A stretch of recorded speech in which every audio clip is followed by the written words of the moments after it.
Morning everyone. आज हम लोग पढ़ने जा रहे हैं ह्यूमन फिजियोलॉजी का नया chapter breathing and exchange of gases. जैसा कि हम जानते हैं कि जीवन जीने के लिए मनुष्य का किसी भी जीव को जीने के लिए खाना थोड़े देर तक हम बर्दाश्त कर सकते हैं, पानी उससे कम समय के लिए बर्दाश्त करते हैं, जबकि हवा हमारे लिए ज़रूरत है, ऑक्सीजन हमारे लिए बहुत ज़रूरत है। उसके लिए हम एक पल भी नहीं जी सकते। इसीलिए उसी मैकेनिज्म को पढ़ने के लिए कि आखिर हवा, ब्रीदिंग और रेस्पायरेशन क्यों ज़रूरी है हमारे लिए इन्वायरमेंटल प्रोसेस जो है, इन्वायरमेंट से रिलेटेड जो भी संसाधन हैं, रिसोर्सेस हैं, उसका कितना इम्पोर्टेंस है हमारे लाइफ में।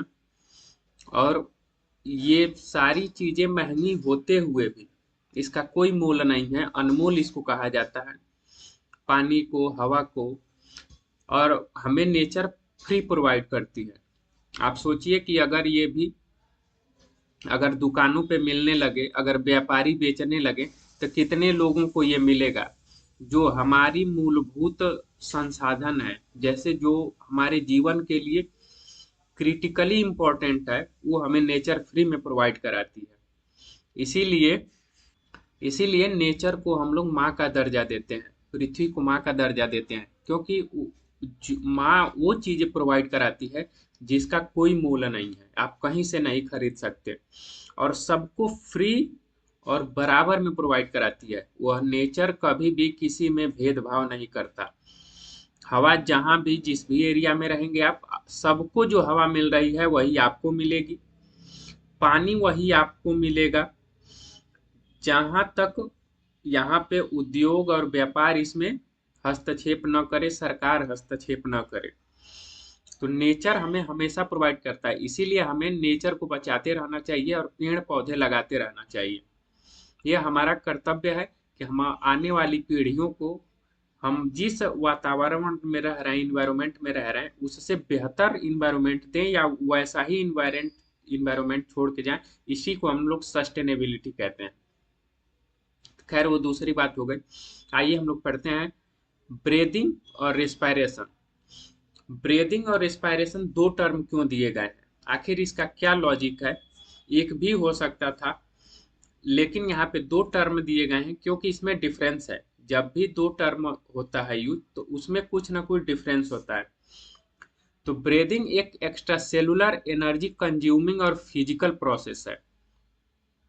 जैसे कि हम साइकिल चलाते हैं, हम दौड़ते हैं, तो हमें ब्रीदिंग की आवश्यकता होती है, और साथ ही साथ उसके लिए एनर्जी की भी आवश्यकता होती है। तो पहला प्रोसेस क्या होता है कि ब्रीदिंग होता है, रेस्पायरेशन के अंदर ब्रीदिंग आता है। तो ब्रीदिंग जो होता है, हम लोग सांस लेते हैं और सांस को छोड़ते हैं, जैसे इनहेलेशन और एक्सहेलेशन। हम लोग कार्बन डाइऑक्साइड नहीं ले सकते, लेते हैं तो इसीलिए अगर आप ज्यादा कार्बन डाइऑक्साइड आपके बॉडी में आ जाता है तो आपकी डेथ हो जाती है।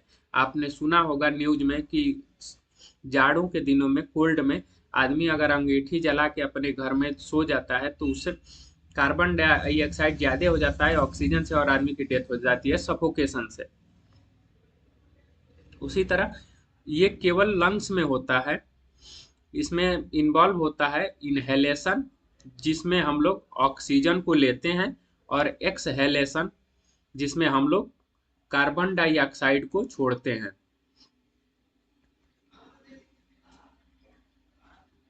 यह एक मैकेनिकल प्रोसेस है जो ड्राइव की जाती है हमारे मसल्स के द्वारा, जैसे डायफ्राम और इंटरकोस्टल्स में।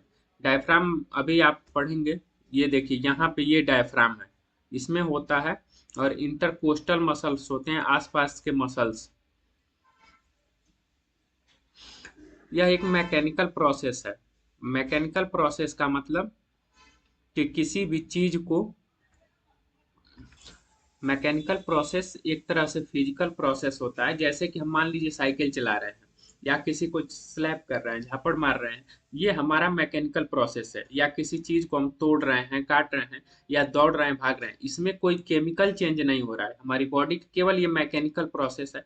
इसी को हम लोग एग्जाम्पल से ऐसे समझ सकते हैं। जबकि रेस्पायरेशन जो है ये broader term that include breathing, breathing का एक ब्रॉडर टर्म है, but also encompasses the biochemical of converting oxygen and glucose into ATP cell. Respiration cells जो है, रेस्पायरेशन जो है आपके सेल्स के अंदर होता है। जैसे मान लीजिए हम ब्रीदिंग के थ्रू ऑक्सीजन लिए, वह ऑक्सीजन हमारी बॉडी में जाता है, लंग्स में, उसके बाद ब्लड में जाता है ऑक्सीजन, ब्लड में जाके उसमें केमिकल प्रोसेस शुरू होता है। जैसे कि हम लोग कोई खाना खाए तो उसमें ब्रेक डाउन होता है हमारे फूड का, तो उसकी ज़रूरत के लिए हमें के कुछ एनर्जी की इसलिए वो जब ब्रेक डाउन होता है तो उसमें एनर्जी बनता है। हमारी बॉडी जब हम कुछ खाते हैं तो उसको तोड़ती है, तोड़ के उसमें से ग्लूकोज वो निकालती है, ग्लूकोज ऑक्सीजन से मिलता है तो एटीपी बनता है, एनर्जी बनता है। और फिर एनर्जी बनने के बाद उसका जो एक और कार्बन डाइऑक्साइड जो होता है वेस्ट के रूप में निकल जाता है, जिसे हम लोग बाई प्रोडक्ट भी कहते हैं। अब ये हम लोगों के लिए कार्बन डाइऑक्साइड जो होता है वो बाई प्रोडक्ट होता है, बाकी कुछ जगह इसका भी यूज होता है। This happens primarily in mitochondria by cellular respiration, यह होता है माइटोकॉन्ड्रिया में जनरली सेलुलर रेस्पायरेशन के द्वारा।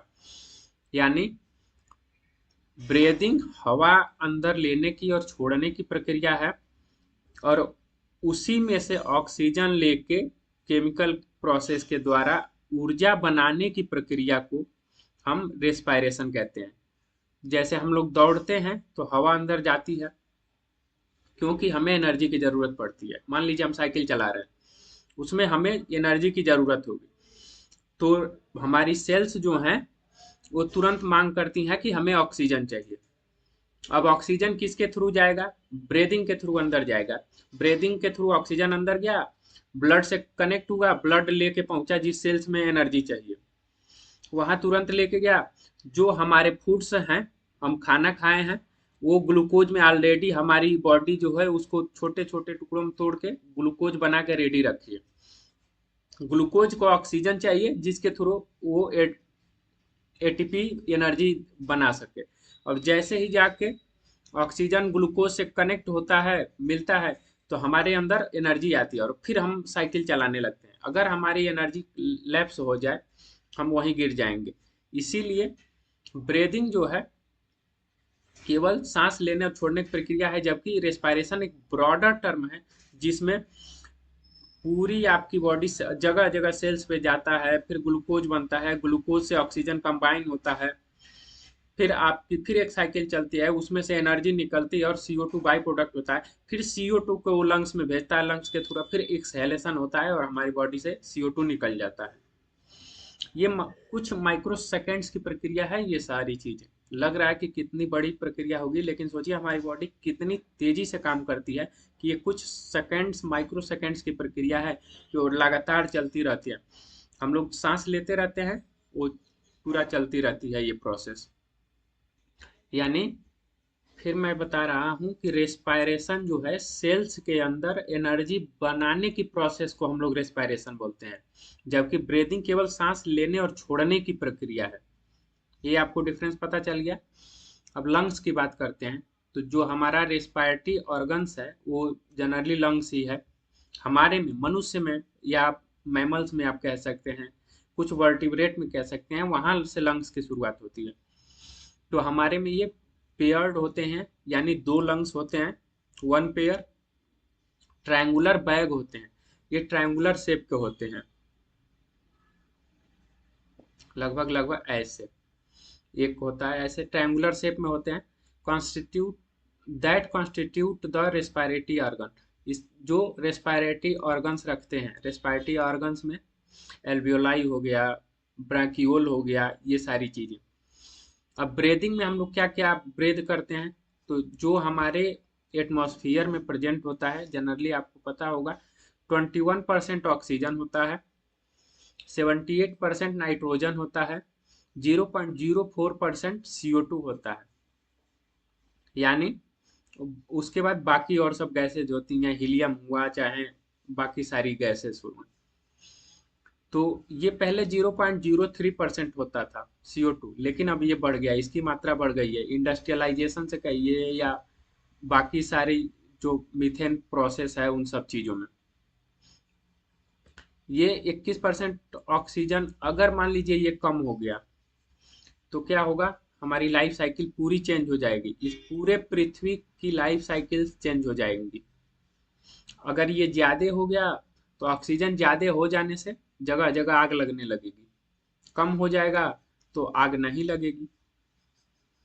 78% नाइट्रोजन, नाइट्रोजन इसलिए जरूरी होता है कि फूड, पेड़ पौधे फूड इसी से बनाते हैं और हमें पेड़ पौधों से ही सारी चीजें मिलती हैं। देखिए नेचर का कमाल कितना है कि जो हमारे लिए जरूरी है उसको ज्यादा मात्रा में वो स्टोर करके रखा है, और हमारे लिए जो जरूरी है ये ऑक्सीजन उसको कम करके रखा है, क्योंकि इस पृथ्वी पे पेड़ पौधे ज्यादा हैं मनुष्यों की अपेक्षा, और CO2 तो हम लोगों ने बनाया है, ये उसका प्रोसेस नहीं था। अब हम आगे बात करते हैं कि इसमें क्या क्या, ऑक्सीजन का रोल क्या है, कार्बन डाइऑक्साइड का क्या रोल है, मैकेनिज्म ऑफ ब्रीदिंग क्या क्या है, कैसे हम लोग ब्रीथ करेंगे, कहाँ से एयर जाएगा, कहाँ किस प्रोसेस में इन्वॉल्व होगा। तो रोल ऑफ ऑक्सीजन जो है, oxygen is essential for breaking down simple molecules like glucose, amino acids and fatty acid to release energy for various cellular activities through catabolic process. Catabolic reactions या process जिसे बोलते हैं हम लोग, वो जो बड़े बड़े हमारे अंदर टुकड़े होते हैं उनको छोटे छोटे टुकड़ों में तोड़ने की प्रक्रिया को कहते हैं। तो ऑक्सीजन एक इसेंशियल प्रोसेस है जो सिंपल मॉलिक्यूल्स को, जैसे ग्लूकोज को, अमीनो एसिड्स को और फैटी एसिड्स को तोड़कर, सिंपल छोटे छोटे टुकड़ों में तोड़कर उससे एटीपी बनाता है, यानी एनर्जी रिलीज करता है फॉर वेरियस सेलुलर एक्टिविटीज, हमारी वेरियस सेलुलर एक्टिविटीज को। जैसे मैं आपको पढ़ा रहा हूँ तो मुझे इस समय एनर्जी की जरूरत होगी, अगर मैं कुछ खाना नहीं खाया रहूंगा या मुझे एनर्जी ड्रिंक नहीं लिया रहूंगा या मेरे बॉडी में एनर्जी नहीं रहेगी तो मेरी बॉडी तुरंत कोलैप्स हो जाएगी। इसीलिए इन सब की जरूरत होती है, हमें खाने की प्रोटीन डाइट में लेना होता है, ग्लूकोज लेना होता है, अमीनो एसिड, जिससे हमारी प्रक्रिया जो एक्टिविटीज है वो लगातार चलती रहे, हम वर्क करते रहें। कार्बन डाइऑक्साइड, CO2 एक हार्मफुल बाई प्रोडक्ट है, is release during the catabolic reaction. जब ग्लूकोज से या किसी भी चीज से हमारी बॉडी में अगर ऑक्सीजन रिएक्ट करता है तो बाई प्रोडक्ट CO2 निकलता है, इसे कैटाबोलिक रिएक्शन के दौरान, जिसे हम लोग कैटाबोलिक रिएक्शन कहते हैं। जैसे कि जैसे केमिकल इक्वेशन होता है कि ग्लूकोज C6H12O6 प्लस ऑक्सीजन, वो रिलीज क्या करता है, CO2 H2O प्लस ATP। तो ये प्रोडक्ट, ये एक रिएक्शन होता है जिसमें CO2 एक हार्मफुल प्रोडक्ट की तरह यूज होता है। अब इस पे भी वर्क हो रहा है कि इसको CO2 को भी एब्जॉर्ब किया जाता है, बॉडी में स्टोर किया जाता है, जिस कार्बोरेटेड वाटर में यूज किया जाता है या जो हम लोग ड्रिंक्स पीते हैं उसमें यूज किया जाता है। Respiration process, respiration involves the exchange of oxygen from the atmosphere with CO2 produced by cells। Respiration involve होता है एक गैसेस के एक्सचेंज के लिए, ऑक्सीजन के लिए, एटमॉस्फेयर से हम ऑक्सीजन लेते हैं और CO2 को प्रोड्यूस कराते हैं सेल्स के द्वारा। This commonly process called breathing, इस प्रोसेस को हम लोग ब्रीदिंग भी कहते हैं। Mechanism of breathing, breathing involves the movement of chest up and down which facilitates the intake of oxygen and expulsion of CO2। जैसे आप ये मैकेनिज्म बताना चाह रहा है कि ब्रीदिंग इन्वॉल्व होता है हमारी बॉडी के चेस्ट के मूवमेंट के। जैसे अगर हम ब्रीद करते हैं तो हमारा जो चेस्ट होता है वह बाहर की तरफ निकल जाता है, क्योंकि हम हवा अंदर ले रहे हैं। तो जाहिर सी बात है, आप जैसे किसी गुब्बारे में मान लीजिए, अगर आप हवा अंदर फूकेंगे तो उसका जो साइज होगा वो बढ़ता जाएगा। इसी तरह हमारा जो एयर बैग्स होता है, जो लंग्स होते हैं, उसमें एल्वियोलाई होता है, उसके अंदर हवा जाता है तो वो फूलती हैं। तो हमारी बॉडी जो का मूवमेंट जो होता है चेस्ट का, वो अप एंड डाउन होता है।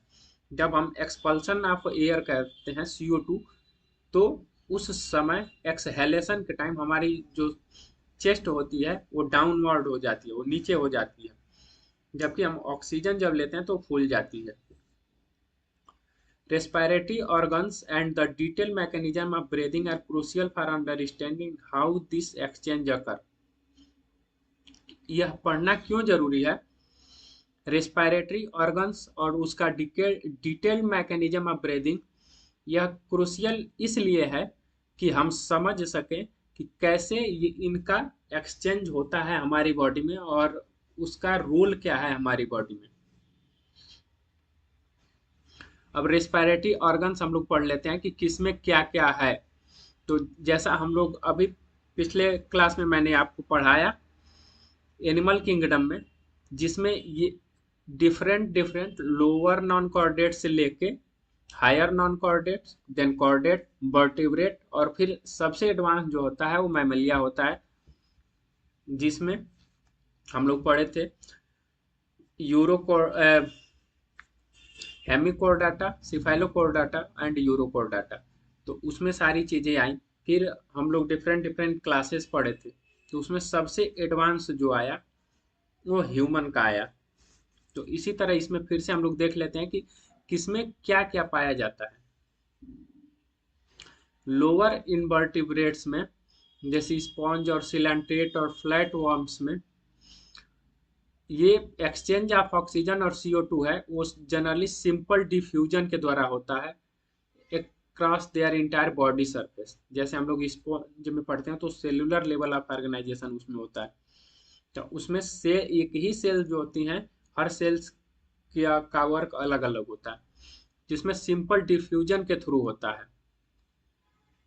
अर्थवर्म जो है वो यूज करता है their moist cuticles for gas exchanger. Earthworm के ऊपर जो बॉडी पे वो क्यूटिकल्स होते हैं, उसके थ्रू वो ऑक्सीजन और CO2 को एक्सचेंज करता है। अब इंसेक्ट है तो इसमें एक नेटवर्क पाया जाता है ट्रैकियल ट्यूब का, जो ट्रांसपोर्ट करता है atmospheric air within the body. Aquatic arthropods और मॉलस्क की बात करें तो ये गिल्स यूज करते हैं, जैसे ब्रैकियल रेस्पिरेशन होता है for gas exchange in water के लिए। टेरेस्ट्रियल एनिमल जो हैं वो यूज करते हैं लंग्स को, pulmonary respiration for exchange gases use करते हैं। वर्टिब्रेट्स जो है वो आपका वो भी यूज करते हैं लंग्स को। टेरेस्ट्रियल जो है वो गिल्स का यूज करते हैं, जैसे फिशेस हो गया और सारी चीजें हो गई। एम्फीबियंस हो जाए तो ये रेप्टाइल, बर्ड्स और मैमल ये लंग्स यूज करते हैं। जैसे देखिए ये वर्टिब्रेट जो है वो लंग्स यूज करता है। टेरेस्ट्रियल जो एनिमल्स होते हैं वो लंग्स यूज करते हैं। वर्टिब्रेट्स में ये आपके आ गए फिशेस, एम्फीबियन और सारी चीजें। तो ये जो भी डुअल मोड ऑफ लाइफ जीते हैं, जो मान लीजिए रेस्पिरेशन जो एक्वेटिक होते हैं वो तो गिल्स के थ्रू यूज करते हैं, जैसे आपकी सारी फिशेस हो गई। एम्फीबियंस में रेप्टाइल, बर्ड्स और मैमल जो हैं ये रेस्पिरेशन थ्रू लंग्स, ये लंग्स के थ्रू रेस्पायर करते हैं। एम्फीबियन जैसे frog can also respire through moist skin, cutaneous और रेस्पिरेशन होता है। एम्फीबियन जो है इसमें तो डुअल मोड ऑफ लाइफ होता है। मैंने आपको बताया कि जब ये पानी के अंदर होता है तो इसमें लार्वा जो होते हैं इसके, तो गिल्स के थ्रू रेस्पायर करते हैं, लेकिन जब ये या मॉइस्ट स्किन के थ्रू, लेकिन जब ये ऊपर आ जाता है ऊपरी भाग पे जैसे टेरेस्ट्रियल में, तो इसके पास भी लंग्स हो जाते हैं और उसके थ्रू ये रेस्पायर इस्तेमाल करता है अपना।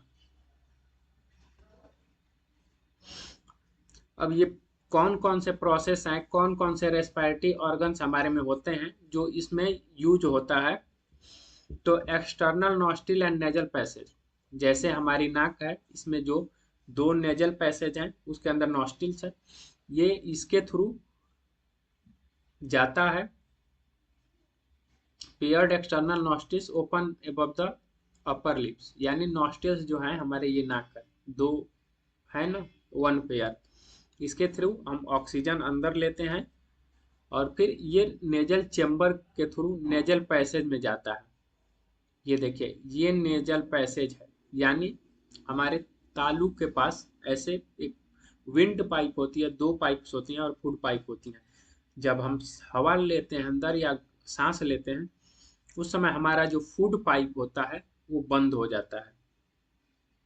इसीलिए कहा जाता है कि खाते वक्त या पानी पीते वक्त हमें बोलना नहीं चाहिए, क्योंकि एट द टाइम अगर हमारा रेस्पायरेटरी ट्रैक खुल गया या रेस्पायरेटरी पाइप खुल गया तो हमारे जो फूड मटेरियल्स हैं वो रेस्पायरेटरी ट्रैक में और हमारे हमें खांसी आने लगती है, क्योंकि हमारी बॉडी में कुछ भी उस जगह से एक्स्ट्रा जाता है तो तुरंत निकाल के बाहर फेंकना शुरू करता है। वही मेन कारण है हमारी खांसी आने का और हमें अचानक से छींक आने का, कि हमारी रेस्पायरेटरी ट्रैक में कुछ ना कुछ चला गया है तो हमारी बॉडी उसको बार बार निकालना चाहती है फोर्स के थ्रू। अब फेरिंग्स आ गया, तो ये देखिए फेरिंग्स जो होता है ये हमारे ये गले के ऊपर होता है। अब ये नजल चैम्बर जो है वो फेरिंग्स में खुला होता है, जो कॉमन पैसेज होता है फॉर फूड और एयर के लिए। ये कॉमन पैसेज होता है हमारे फूड और एयर के लिए। यहाँ से अब सब कॉमन हो गया, लेकिन यहाँ पे जो है वो अलग है। लैरिंग्स, pharynx open into the trachea through the larynx, cartilaginous structure aiding sound production, sound box। लैरिंग्स हमारा ये है, ये देखिए ये चीजें हैं ना, अगर हम इसको दाब देंगे तो आवाज हमारी नहीं आती है। किसी में भी लैरिंग्स का यूज होता है। आपको मैं एक चीज बता दूं कि बर्ड्स में सीरिंग्स पाया जाता है, बर्ड्स में लैरिंग्स की जगह सीरिंग्स पाया जाता है, SYRINX। तो और हमारे में ये एक तरह से कार्टिलेजिनस स्ट्रक्चर होता है जो साउंड प्रोडक्शन में हेल्प करता है। एपिग्लॉटिस एक कार्टिलेजिनस फ्लैप है, cover the glottis during swallowing to prevent food intake. ये हमारा एपिग्लॉटिस है, ये देखिए घाटी जिसे बोलते हैं निकला होता है, वो हमें फूड एंट्री, सांस लेते वक्त फूड एंट्री को बैन करता है या उससे बचाता है कि वो हमारा जो फूड है वो रेस्पिरेटरी ट्रैक में न जाए। अब आगे हमारा ट्रैकिया, जो state tube extending to the mid thoracic cavity, हमारी छाती के बीच में यह एक स्टेट ट्यूब पाया जाता है। Divide at the fifth thoracic vertebra into right and left primary bronchi, या डिवाइड होता है फिफ्थ थोरेसिक वर्टिब्रा से, जो राइट और लेफ्ट प्राइमरी ब्रोंकाई के जो ये ब्रोंकस है ना, तो ये वाला लेफ्ट है और ये वाला राइट है, दो ब्रोंकाई हो गए। तो ये फिफ्थ थोरेसिक, हमारी जो फिफ्थ थोरेसिक वर्टेब्री जो होती है, जैसे हमारी बॉडी ये पीछे होता है ना 13 तरह की होती हैं, या हमारी ये थोरेसिक कैविटी जो होती है, ट्रू रिब्स होती हैं, फॉल्स रिब्स होती हैं, आपको पता है, और एक स्यूडो रिब्स होती हैं। तो उसी का जो फिफ्थ होता है वहीं पे ये प्रेजेंट होता है।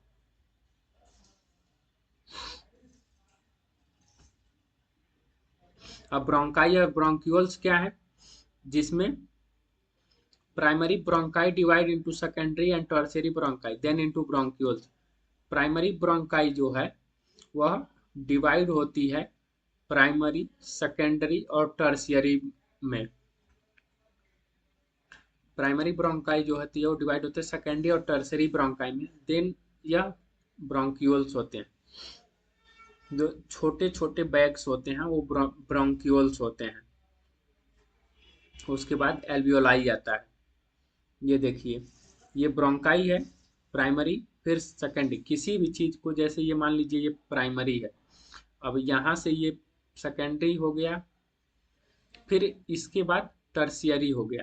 तो इसके लिए ये इसलिए बनाया जाता है कि कोई भी एक्टिविटी इजिली कंट्रोल की जा सके। अगर कोई चीजें यहाँ से गड़बड़ होकर यहाँ जाता है तो यहाँ इसको रोक दिया जाए या यहाँ जाके रोक दिया जाए।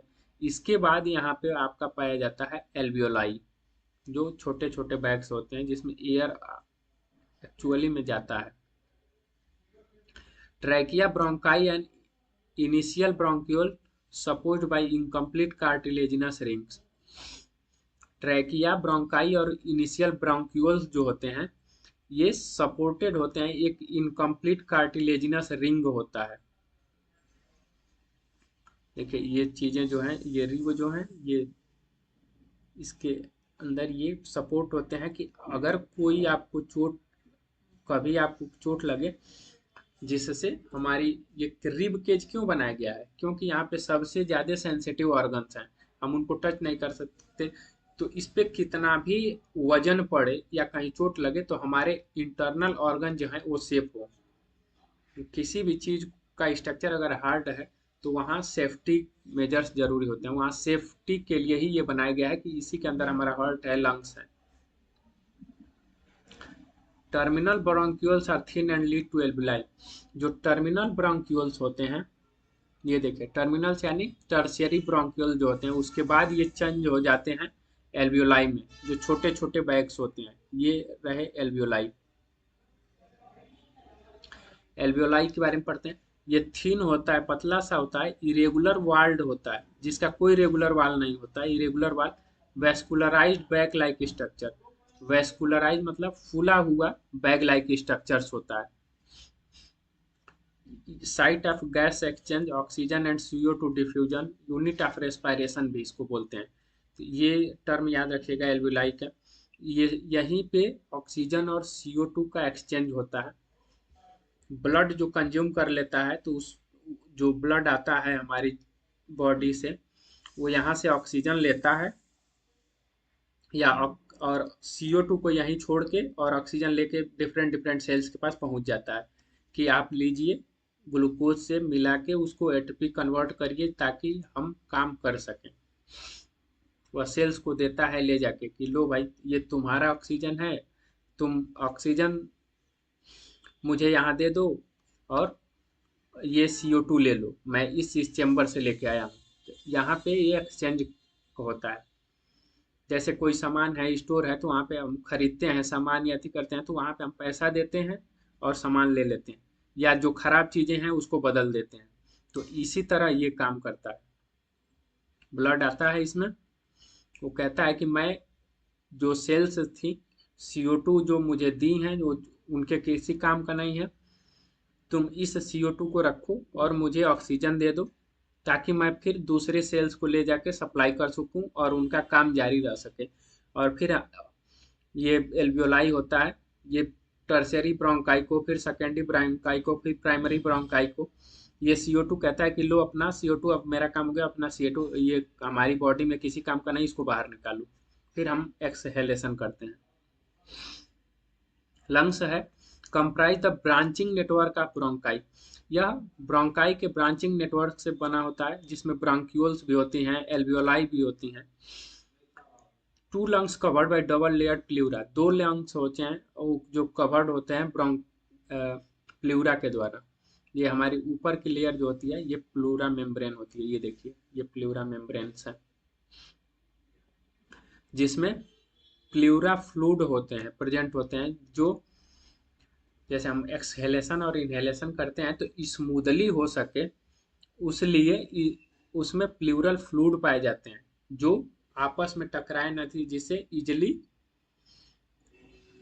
फ्रिक्शन हो सके। Outer pleural membrane contracts thoracic lining, outer pleural membrane जो होते हैं वो थोरैसिक लाइनिंग से कॉन्टैक्ट होती हैं, जबकि इनर कॉन्टैक्ट लंग जो होती हैं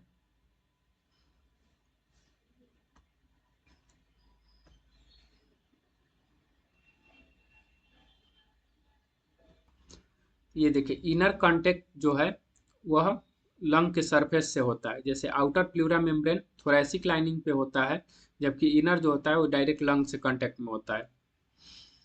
रेस्पिरेटरी सिस्टम पार्ट्स का क्या होता है, तो यह एक पार्ट है जिसमें नॉस्ट्रिल से लेके और ब्रोंक्यूल्स तक ये प्रेजेंट होता है, जहाँ पे ट्रांसपोर्ट होता है, फिर क्लियर्स होता है, जो भी एक्सचेंजिंग ऑफ मटेरियल्स होता है, फिर ह्यूमिडिफाइज होता है, ह्यूमिड यानी उसको ठंडा किया जाता है, या पानी जो भी चीज़ें हों उसको ह्यूमिफाइज वही कहा जाता है कि जिसमें ह्यूमिडिटी हो पानी की मात्रा ज़्यादा हो, और वार्म एयर जो भी होता है वो छोड़ा जाता है। जैसे आप देखेंगे कि जब हम इनहेलेशन करते हैं, जैसे हम सांस अंदर लेते हैं तो उस समय ठंडी हवा जाती है, महसूस होती है, और जब हम हवा छोड़ते हैं, एक्सहेलेशन होता है, तो हमारी हवा गर्म होती है, हमारी सांसें गर्म होती हैं। और फिर एक्सचेंज पार्ट क्या क्या होता है, तो एक्सचेंज पार्ट जैसा मैंने आपको बताया कि एल्वियोलाई जो है वो मेन एक्सचेंज पार्ट करता है। जैसे यह ऑक्सीजन और CO2 के डिफ्यूजन का साइट है, जिसमें ब्लड और एयर होता है। जैसे ब्लड आता है और फिर वो क्या कहता है कि मुझे ऑक्सीजन दो, अपना CO2 ले लो, और ब्लड लेके जल्दी जल्दी भाग के पहुंचता है सेल्स के पास, किलो भैया तुम अपना ये CO2 जो रखे हो मुझे दे दो, और ऑक्सीजन लेके जल्दी से खाना बनाओ, कि जिससे जो हमारा मालिक है, जैसे आदमी है या जानवर जानवर है, एनिमल्स है, वो काम कर सके, उसका काम न रुके, और इस सृष्टि ऐसे चलती रहे। अब यहाँ पे बात आती है कि ये सारी चीजें, एक्सचेंज ऑफ गैसेस और सारी चीजें होती कहाँ हैं। तो उसके लिए, जैसे एक फैक्ट्री है, तो कोई भी प्रोडक्शन के लिए जहाँ पे काम होता है उसके लिए एक चेम्बर बनाया जाता है। उसी तरह हमारा एक थोरेसिक चेम्बर है। जैसे हमारा स्टडी रूम अलग होता है, खाने का डाइनिंग टेबल रूम अलग होता है, फिर सोने का अलग होता है, नहाने का अलग होता है। इसी तरह यहाँ भी हमारी बॉडी में अलग अलग चेम्बर हैं। यह एयर टाइट चेम्बर होता है, जो लंग्स का घर होता है। जैसे हमारी छाती जो है, आगे रिब्स हैं और पीछे हमारे स्टर्नम है, तो या नहीं, आगे स्टर्नम है, ये आगे स्टर्नम है, और लेटरली जो है बगल बगल में हमारे रिब्स हैं। डॉर्सली पीछे जो है वर्टिब्रल कॉलम है, ये वर्टिब्री हमारी प्रेजेंट होती है, जिससे ये चारों तरफ से सिक्योर रह सके। पीछे से भी चोट लगे तो उसको कुछ ना हो, आगे से भी चोट लगे तो उसको कुछ ना हो, बगल से भी चोट लगे तो उसको कुछ ना हो। तो उसको एक चेम्बर बनाया गया है सिक्योर तरीके का। और इन्फीरियरली बाय डायफ्राम, तो इन्फीरियरली डायफ्राम कैसे होता है दिखाता हूँ मैं आपको। ये देखिए, ये इन्फीरियरली ऐसे ऊपर, ये हमारा जो है ये डायफ्राम है, ये रहा डायफ्राम। ये देखिए, यही दिखाया गया था कि हमारे पीछे जो है बैक साइड क्या है, वर्टिब्री कॉलम है। फिर आगे जो है वो हमारा स्टर्नम है, ये प्रेजेंट होता है स्टर्नम, आगे पढ़ेंगे आप। और किनारे किनारे जो है वो हमारी वर्टिब्री कॉलम है, रिब्स हैं, जो इसको सिक्योर कर रही हैं लंग्स को। फिर changes in thoracic cavity volume effect lungs pulmonary volume, जो हमारी छाती में थोरेसिक कैविटी में जो चेंज होता है, जो वॉल्यूम इफेक्ट होता है, जो हमारी ब्रीदिंग को इनेबल कराता है, होने देता है, या वहाँ पे होता है चीज़ें। वहीं पे change in thoracic cavity volume, मतलब जो भी वॉल्यूम है हमारी बॉडी का, लंग्स का, वहीं पे चेंज होता है। कभी कम होता है, कभी ज़्यादा होता है, तो अभी आगे हम लोग पढ़ेंगे कि कहाँ पे कितना वॉल्यूम होता है। अब रेस्पिरेशन स्टेप्स कितने हैं, क्या क्या होता है उसमें, तो पल्मोनरी वेंटिलेशन होता है, जिसमें inhalation of atmospheric air and exhalation of CO2 rich alveolar air. Pulmonary ventilation में क्या होता है कि हम एटमॉस्फेरिक एयर को लेते हैं, जैसे कि ऑक्सीजन को, उसमें कुछ मात्रा और भी आ जाते हैं अगर हम कहीं पॉल्यूशन या इंडस्ट्रियल एरिया में है तो। फिर एक्सहेलेशन करते हैं CO2 रिच एल्वियोलर एयर का। एल्वियोलर गैस डिफ्यूजन, वही ऑक्सीजन और CO2 का डिफ्यूजन कहाँ कहाँ होता है, तो यह एल्वियोलर मेम्ब्रेन के अक्रॉस होता है। गैस ट्रांसपोर्ट होता है, तो ब्लड कैरी करता है ऑक्सीजन को और CO2 को। ये आपका कहाँ होता है, एल्वियोलाई में। टिश्यू गैस डिफ्यूजन, ऑक्सीजन और CO2 एक्सचेंज होते हैं ब्लड और टिश्यू में। ब्लड यहाँ पे कैरियर का काम कर रहा है, देखिए ये ब्लड ही आता है, एल्वियोलाई से तुरंत ऑक्सीजन उठाता है, भाग के सेल्स के पास जाता है या टिश्यू के पास जाता है, फिर वहां से तुरंत उठाता है CO2 और लाके यहाँ पे एल्वियोलाई के देता है कि इसको जल्दी से बाहर निकालो। Cellular respiration, cells use oxygen for metabolism releasing CO2। Cells जो है यूज करता है ऑक्सीजन को मेटाबॉलिज्म के लिए, जैसे एटीपी को बनाने के लिए ग्लूकोज से तुरंत मिक्स करके वाटर को अलग कर देता है, CO2 को अलग करता है और एटीपी बना के अलग करके देता है कि जल्दी से हमारा काम चालू रहे, और रिलीज करता है CO2। तो आज हम इतना ही रहने देते हैं, कल नया टर्म हम लोग देखेंगे जिसमें है कि मैकेनिज्म ऑफ ब्रीदिंग, कल हम पढ़ेंगे।